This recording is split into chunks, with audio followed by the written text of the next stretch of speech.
Mesdames et messieurs, la parole revient maintenant à celui qui a initié ce travail doctrinal. Il en est aujourd'hui le garant et le défenseur. Le président du mouvement réformateur, Olivier Chastel.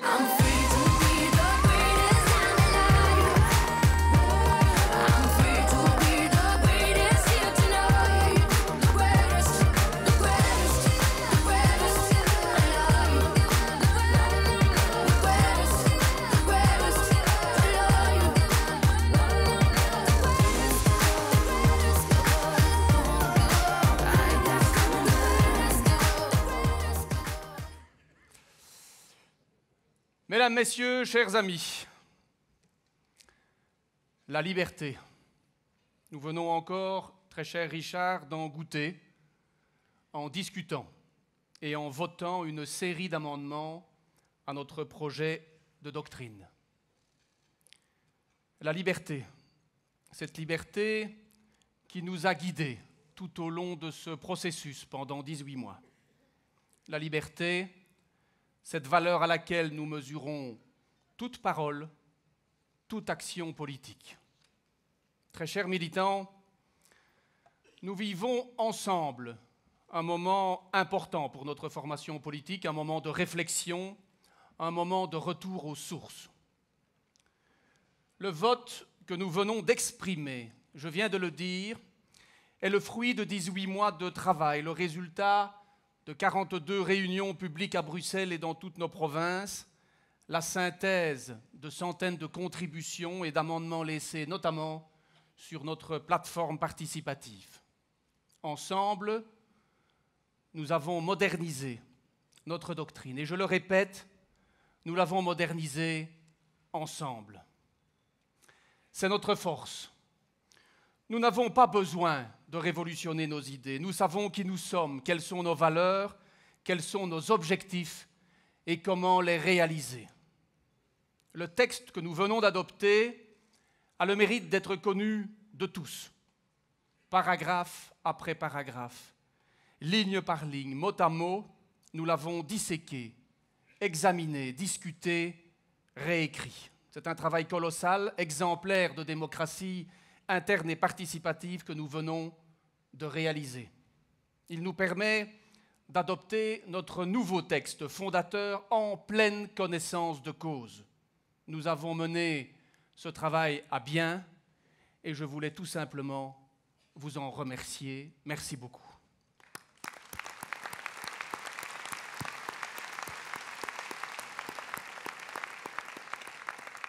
Mais au-delà de la légitime fierté que j'éprouve avec vous, je suis également conscient de l'importance de ce texte, de la responsabilité que vous me confiez par ce vote. Ce manifeste, notre manifeste, est la base sur laquelle nous allons construire l'avenir de notre mouvement et donc aussi celui de notre pays, de nos régions, de nos provinces, de nos villes et de nos communes. Ce texte pousse en effet à l'action. Nous allons le traduire en projet, en actes, en objectifs politiques. Nous allons porter ce message vers l'extérieur, confiant en nos valeurs et nos principes, ouverts au monde et désireux de réaliser notre projet de société. Il nous faudra expliquer, il nous faudra convaincre encore et encore, affronter les préjugés, effacer les caricatures, démonter les slogans simplistes et populistes, et surtout démontrer à nos concitoyens que la voie de la liberté, conjuguée à l'équité, est l'avenir de notre société. Nous sommes engagés dans un libéralisme concret. Notre doctrine s'inscrit dans la réalité du moment. Elle est ouverte à l'avenir et rassemble autour de valeurs universelles. Nous misons sur l'optimisme, sur la créativité et sur la responsabilité. Liberté et équité. Notre projet est global, il est durable, il est solidaire et enthousiasmant. Notre projet est inclusif, il s'adresse à tous, aux femmes, aux hommes, à ceux qui travaillent ou qui veulent travailler, aux étudiants, aux pensionnés, en un mot, à tous les optimistes. Notre projet séduit la jeunesse, cette jeunesse qui veut se prendre en main, qui rêve d'un avenir meilleur, qui aspire à plus de liberté individuelle et collective, plus d'ouverture, plus de solidarité, plus d'amour, et qui veut vivre pleinement son destin d'homme et de femme. Notre projet rassure les aînés, ces aînés qui ont travaillé pour conduire notre société au niveau de bien-être qu'elle connaît aujourd'hui. Ils savent la reconnaissance que nous leur portons et notre engagement pour leur pension, leur qualité de vie et leur sécurité à tous les niveaux. Notre projet, et c'est une de ses caractéristiques principales, s'inscrit pleinement dans une dynamique intergénérationnelle. Cette dimension est notre réponse aux défis auxquels nous sommes confrontés. Ce travail, il était important à réaliser, Richard, parce que ce sont des défis liés à l'enseignement et à la formation, au monde du travail, à l'environnement, à l'énergie, mais aussi au déplacement de population ou aux menaces climatiques. Nous, libéraux, refusons de transmettre aux générations futures un héritage malsain, un pays endetté, une protection sociale exsangue, une société sans repères éthiques, une économie essoufflée, un monde insécurisé et non pacifié. Les réponses cohérentes à ces défis ne peuvent être apportées que par la démocratie libérale. En elle, nous devons garder une confiance sans faille. Au XXe siècle, elle a survécu au totalitarisme fasciste et communiste. Au XXIe siècle, elle doit lutter contre les fanatismes destructeurs. La démocratie libérale trouve sa force dans le refus du repli sur soi et de la stagnation. La démocratie libérale se renforce et grandit en faisant éclore de nouvelles libertés, en ouvrant de nouveaux champs d'épanouissement et de développement, notamment en matière d'avancées éthiques et de choix de vie personnels. À titre d'exemple, je rappellerai quand même qu'aucun régime totalitaire n'a fait avancer les droits de l'homme et encore moins les droits de la femme. Seule la démocratie libérale a garanti le droit de la femme à disposer de son corps. Nous, libéraux, nous sommes des optimistes. Au conservatisme et à l'inertie, nous opposons l'effort, le travail et la volonté d'améliorer notre société. Un journaliste me demandait récemment, « Monsieur Chastel, qu'est-ce qui vous différencie des autres formations politiques ?» Ma réponse a été très claire. Ce qui nous distingue des autres courants de pensée, c'est notre confiance inébranlable dans les capacités individuelles de chaque femme, de chaque homme. Être libéral, c'est toujours opter pour les gens, les personnes, les êtres humains, plutôt que pour les structures, les organisations, les groupes de pression ou encore les appareils. C'est là que réside notre différence, là où notre optimisme libéral trouve sa source. Nous devons poursuivre dans ce sens et aller plus loin encore dans l'affirmation du droit de chacune et de chacun à la dignité humaine.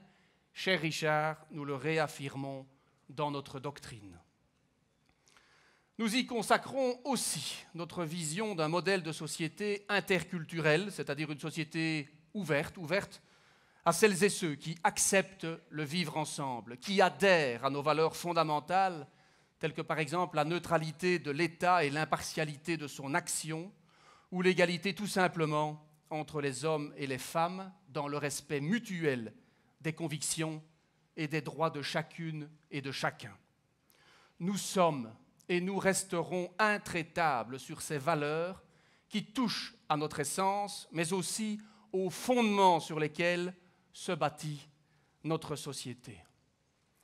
Chers amis militants, ce qui me frappe à chaque lecture de notre doctrine, c'est sa cohérence.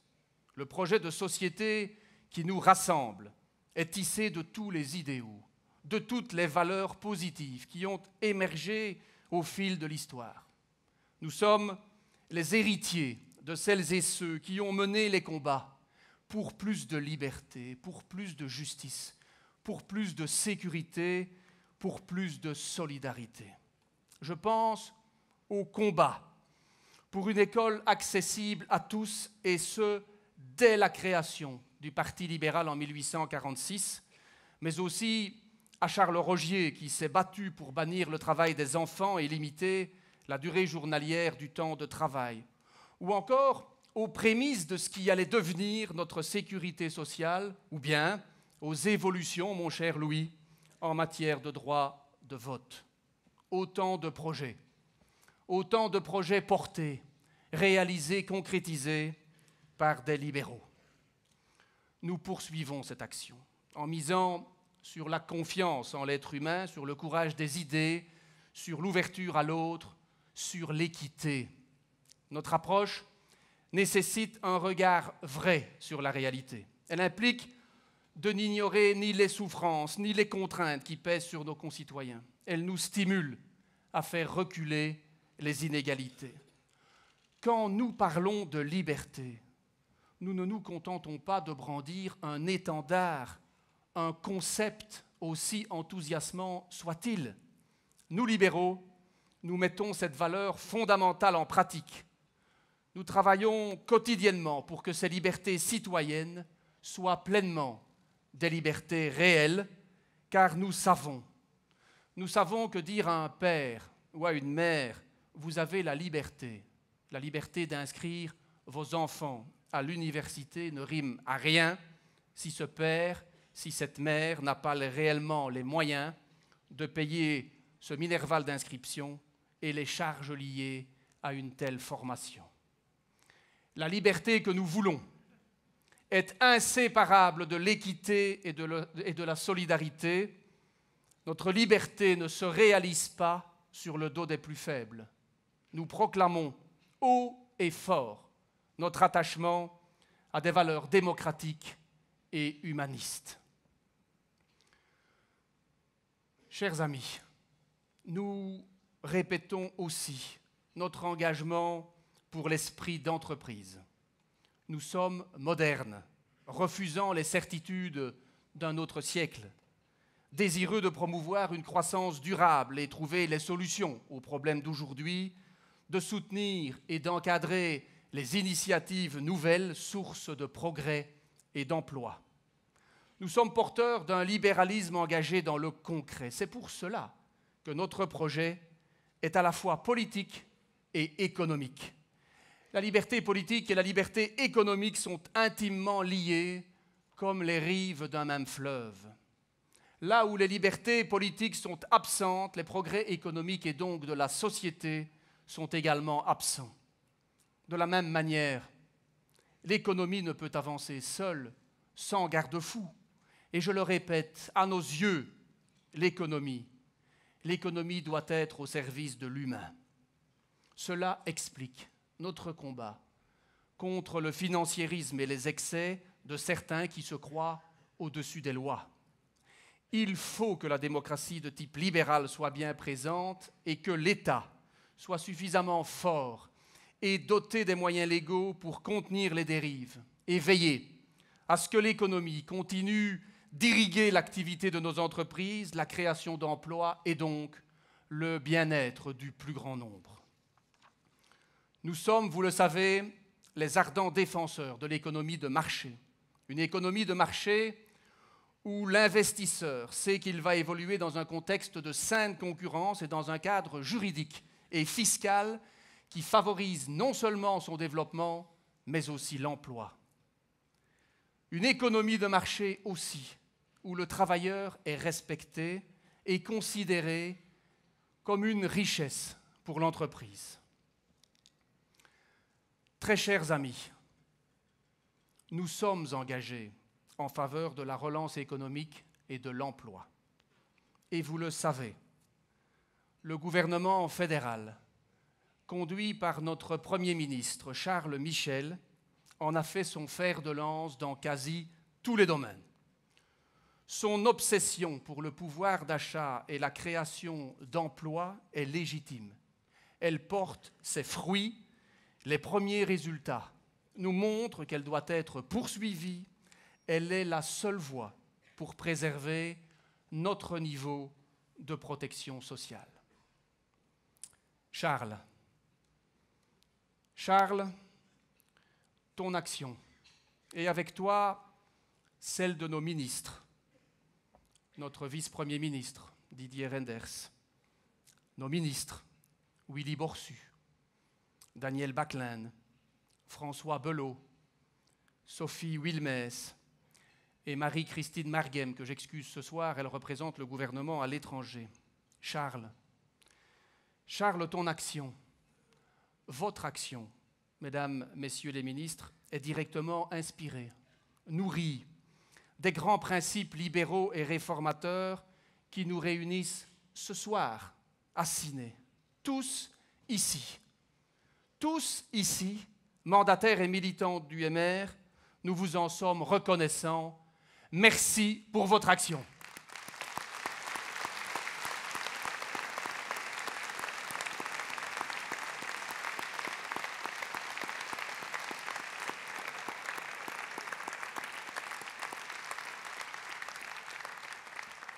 Il en va de même pour l'action de nos parlementaires, sous la conduite de Denis Ducarme à la Chambre des représentants, de Pierre-Yves Jeollet au Parlement wallon, de Vincent De Wolf au Parlement bruxellois, de Françoise Berthiaud au Parlement de la Fédération Wallonie-Bruxelles, de Gaëtan van Guatsenoven au Parlement de la COCOF, de Christine Defraigne et de Jean-Paul Wall au Sénat, et de Grégor Fréchus au Parlement de la communauté germanophone.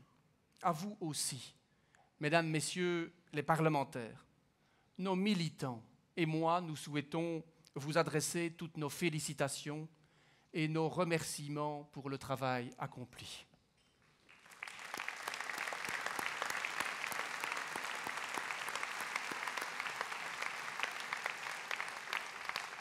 Très chers militants, dans une période où le discours vérité est nécessaire, notre message est d'autant plus important qu'il est chargé de sens. Nous n'esquivons aucune question. Nous proposons des solutions justes, sociales et responsables. Nous rejetons les simplismes et toute forme de populisme. Nous écoutons nos concitoyens et leur proposons de prendre la voie de l'optimisme et de contribuer, chacune et chacun à son niveau, à la création d'une nouvelle dynamique positive et tournée vers l'avenir. Mais aux difficultés économiques est venue s'ajouter une menace sur les fondements mêmes de notre société. Notre sécurité est directement menacée par les terroristes islamistes. La sécurité de tous doit être garantie et nous avons ce souci d'assurer cette sécurité. Qui mieux que nous est capable de renforcer les mécanismes de protection des personnes et des biens tout en sauvegardant l'état de droit? Poser la question, c'est y répondre. Notre priorité, ce sont les gens et donc leur sécurité et le maintien de leur liberté. Mes chers amis, la construction institutionnelle de notre État et les alliances politiques variant d'un niveau de pouvoir à l'autre ne facilitent pas toujours les relations, c'est un euphémisme. Ici aussi, nous nous singularisons. Nous prônons et mettons en pratique la loyauté entre l'État fédéral et les entités fédérées.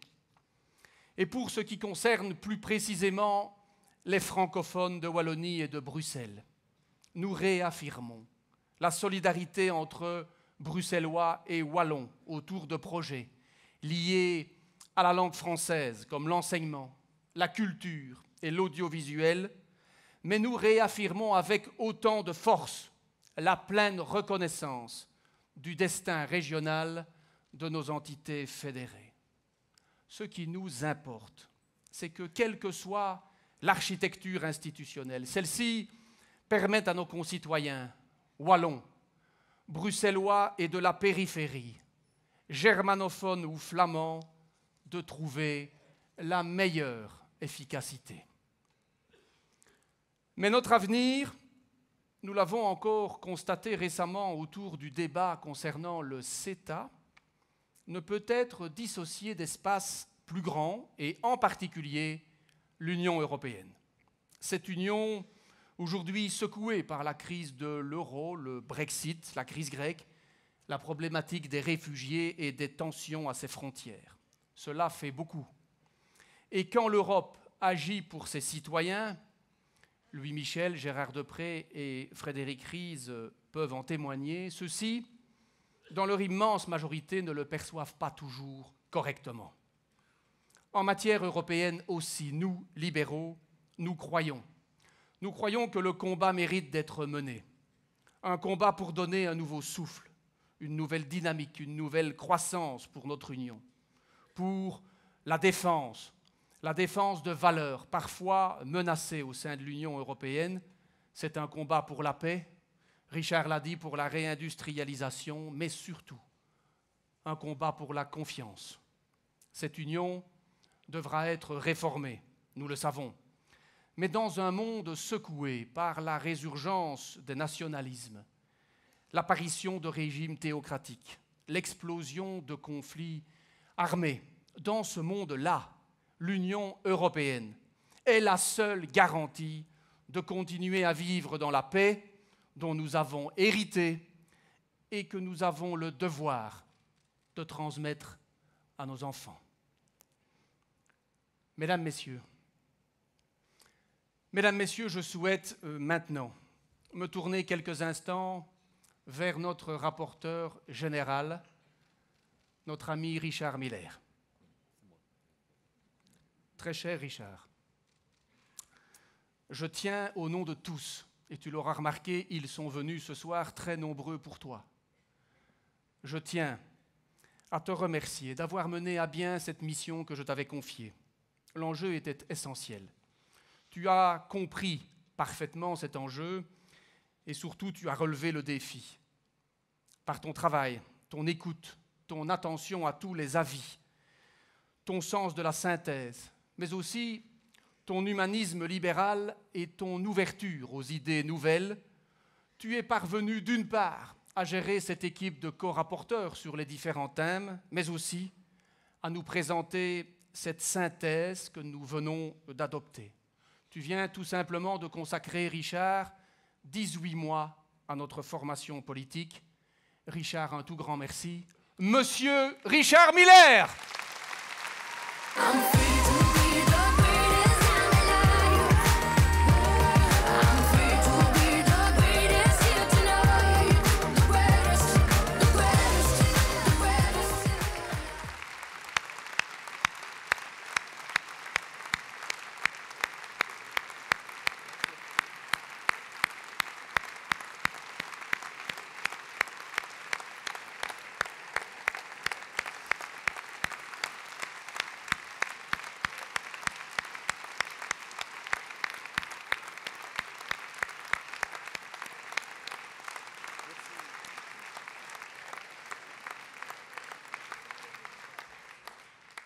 Un peu d'émotion, Richard, dans ce monde de brutes. Mesdames, Messieurs, chers amis, nous voilà donc dotés d'une doctrine actualisée. Sur cette base, nous allons nous retrouver dans les prochains mois pour préparer ensemble nos propositions et nos programmes. À chaque instant, lors de toute rédaction de texte, nous garderons ces valeurs de liberté et d'équité présentes à l'esprit et chevillées au cœur. Le mouvement réformateur a pour vocation de rassembler le plus grand nombre, des femmes, des hommes, des jeunes, des aînés, quelles que soient leurs convictions, pourvu qu'ils adhèrent aux valeurs universelles que nous portons. Ensemble, nous connaîtrons encore bien des moments heureux et sans doute quelques moments plus difficiles. Ensemble, nous parviendrons à allier l'éthique de nos convictions avec l'éthique des responsabilités que nous exerçons et que nous exercerons. Notre libéralisme est un libéralisme éclairé, un libéralisme qui sait qui il est, un libéralisme qui sait ce qu'il veut, un libéralisme ouvert au monde et à l'avenir.